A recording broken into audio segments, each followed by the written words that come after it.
भूतिया जंगल और समुद्र का श्राप भाग 5। श्राप खत्म हो चुका था, या कम से कम ऐसा सबको लग रहा था।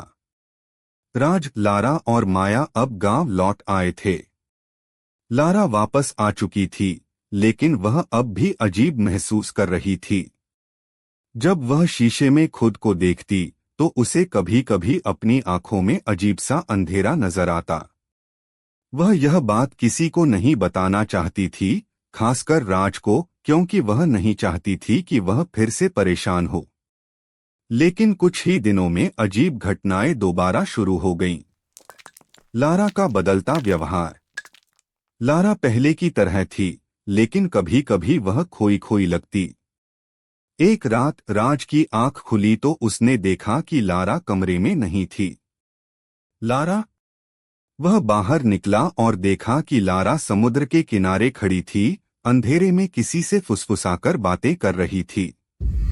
राज ने ध्यान से सुना, लेकिन उसे केवल हवा की आवाज सुनाई दी। लारा? लारा चौंककर पलटी। उसकी आंखें कुछ पल के लिए काली हो गईं, फिर अचानक सामान्य हो गईं। तुम यहाँ क्या कर रहे हो? लारा ने पूछा। उसकी आवाज हल्की और सपाट थी। मैं यही सवाल तुमसे पूछना चाहता हूँ, राज ने कहा। तुम इतनी रात को यहाँ क्या कर रही हो? लारा कुछ पल खामोश रही, फिर धीरे से मुस्कुराई। कुछ नहीं, बस हवा लेने आई थी। राज को कुछ अजीब लगा, लेकिन उसने ज्यादा नहीं पूछा। माया को दिखता है एक और सच। अगले दिन माया को बाजार में गांव की एक बूढ़ी महिला मिली। वह गांव की सबसे पुरानी औरत थी, जिसने कई रहस्यमयी घटनाएं देखी थीं। बेटी, बूढ़ी औरत ने कहा, तू और तेरे दोस्त जिस श्राप से लड़े थे, वो क्या सच में खत्म हुआ? माया को उसके सवाल ने परेशान कर दिया। क्यों मां जी? बूढ़ी औरत ने गहरी सांस ली। क्योंकि मैंने कल रात लारा को देखा था, लेकिन वह लारा नहीं थी। माया का दिल तेजी से धड़कने लगा। आपका क्या मतलब? बूढ़ी औरत ने कहा, उसकी परछाई नहीं थी बेटी। असली इंसान की परछाई होती है, लेकिन लारा की नहीं थी।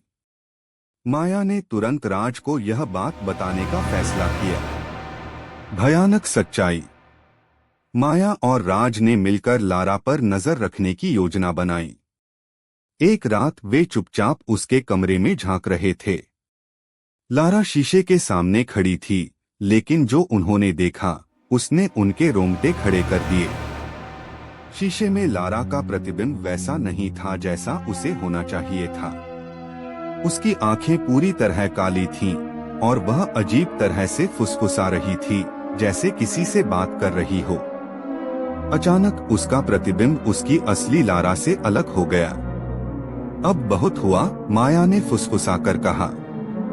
राज और माया कमरे के अंदर घुसे, लेकिन जैसे ही लारा ने उनकी आहट सुनी, उसका प्रतिबिंब वापस जुड़ गया और वह सामान्य दिखने लगी। क्या हुआ? उसने मुस्कुराते हुए पूछा। राज ने कांपती आवाज में कहा, हम जानते हैं कि तुम लारा नहीं हो। लारा की मुस्कान धीरे धीरे गायब हो गई। तो तुम लोगों को पता चल ही गया, लारा का असली सच।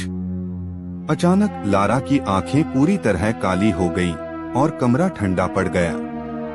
जो लारा वापस आई थी, वो मैं नहीं थी, एक गहरी भयावह आवाज आई। राज और माया पीछे हटे। तुम कौन हो? माया ने हिम्मत जुटाकर पूछा। मैं वही आत्मा हूँ जिसे तुम लोगों ने मुक्त किया था, लारा, या जो कुछ भी उसमें समाया था, बोली। लारा अब भी परछाइयों की दुनिया में कैद है, और अब मैं पूरी तरह तुम्हारी दुनिया पर कब्जा करने आ रही हूँ। राज और माया स्तब्ध रह गए। क्या वे लारा को बचा पाएंगे? अब सवाल यह था, क्या वे असली लारा को वापस ला सकते थे, या फिर यह दुनिया हमेशा के लिए अंधेरे में डूब जाएगी?